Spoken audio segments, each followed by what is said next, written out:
রেসিপিটা রান্না করার জন্য এখানে আমি রুই মাছ নিয়ে নিয়েছি।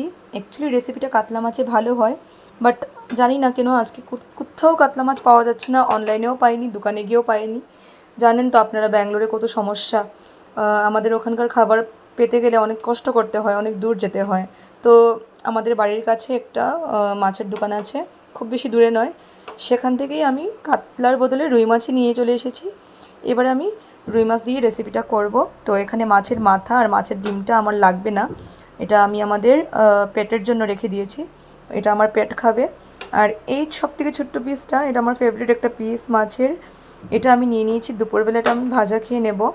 আর এখানে আরও কিছু 7 পিসের মতো আছে এখানে। এটা দিয়ে আমি রেসিপিটা রান্না করব। তো চলুন রান্নাটা শুরু করা যাক।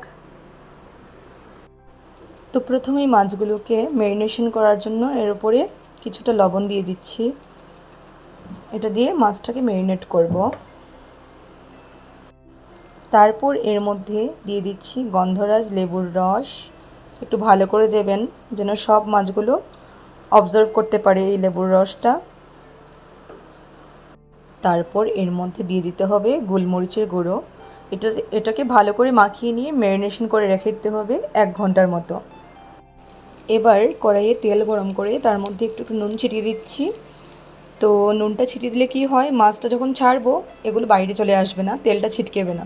তো এবার এক এক করে মাছগুলো ছেড়ে দেব।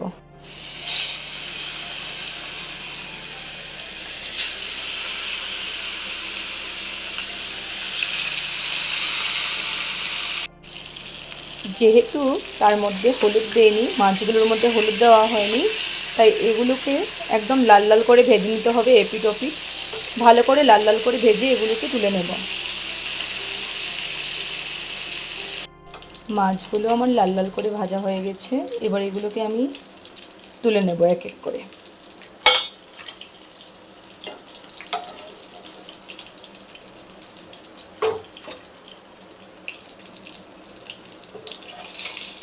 এবার এই রান্নাটা করার জন্য আমার 3টে মশলা বাটা লাগবে। তো এখানে আমি নিয়ে নিয়েছি পেঁয়াজ বাটা, এখানে আদা রসুন মরিচ বাটা মানে কাঁচা মরিচ। যতটুকু ঝাল খাবেন সেই অনুযায়ী দেবেন। আমরা যেহেতু একটু ঝাল বেশি খাই তাই একটু বেশি বেশি গ্রিন লাগছে দেখতে। আর এখানে টক দই আর কাজু বাটা নিয়ে নিয়েছি। টক দই আর কাজুকে একসাথে বেটে নিয়ে নিয়েছি। তো মূলত এটা দিয়ে আমার রান্নাটা হবে। তো মাছগুলো আমার লাল লাল করে ভাজা হয়ে গেছে, খুব সুন্দর ভাজা হয়েছে। এবার আমি কোচানো পেঁয়াজ বেরেস্তা করে নেব। বেরেস্তা করে নিয়ে এটাকে তুলে নেব। তারপর অয়েলটা চেঞ্জ করে একটা ফ্রেশ প্যানে আমি বা ফ্রেশ কড়াইতে আমি রান্নাটা করব। তো রান্নাটা এবার আমি কড়াইতে করব। তো কড়াইয়ে তেল গরম করে নিয়ে এর মধ্যে আমি গরম মশলা, গোটা গরম মশলা আর শুকনো মরিচ ছেড়ে দিয়েছি। এখানে আছে এলাচ, দারচিনি, লবঙ্গ দুটো করে দিয়েছি সবগুলো, আর দুটো শুকনো মরিচ ছেড়ে দিয়েছি। এবার এর মধ্যে দিয়ে দিচ্ছি বাটা পেঁয়াজটা। তারপর দিয়ে দিচ্ছি আদা রসুন কাঁচা লঙ্কা বাটাটা। এবার এই মশলাগুলোকে একটু সময় কষিয়ে নেব ভালো করে। মশলাটা একটু কষে গেলে তার মধ্যে একটু লবণ দিয়ে দেব, পরিমাণ মতো অল্প লবণ আর চিনি দিয়ে দিয়েছি। এবার পুরোটা মিক্স করে আর একটু কষিয়ে নেব।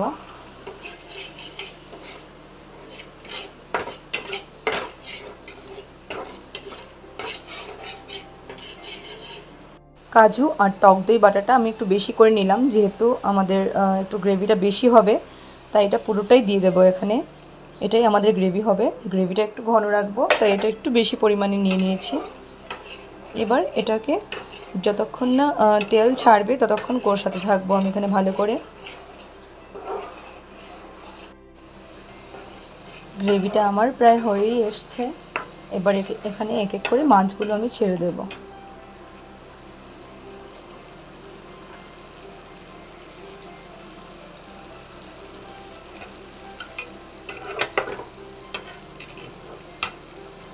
মাছগুলো মশলার সাথে কষিয়ে নিয়ে এখানে অল্প পরিমাণে গরম জল অ্যাড করে দিচ্ছি। এটা বেশি গ্রেভি হবে না।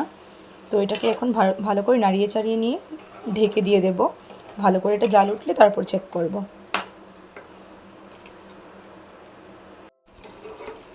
গ্রেভিটা আমার প্রায় হয়ে গেছে। এর মধ্যে আমি পেঁয়াজ বেরেস্তাটা এখন অ্যাড করে দেব। প্রথমে এর মধ্যে আমি পেঁয়াজের যে বেরেস্তাটা বানিয়েছিলাম সেটা অ্যাড করে দিয়েছি। সেটা ভালো করে গ্রেভির সাথে মিক্স করে নেব।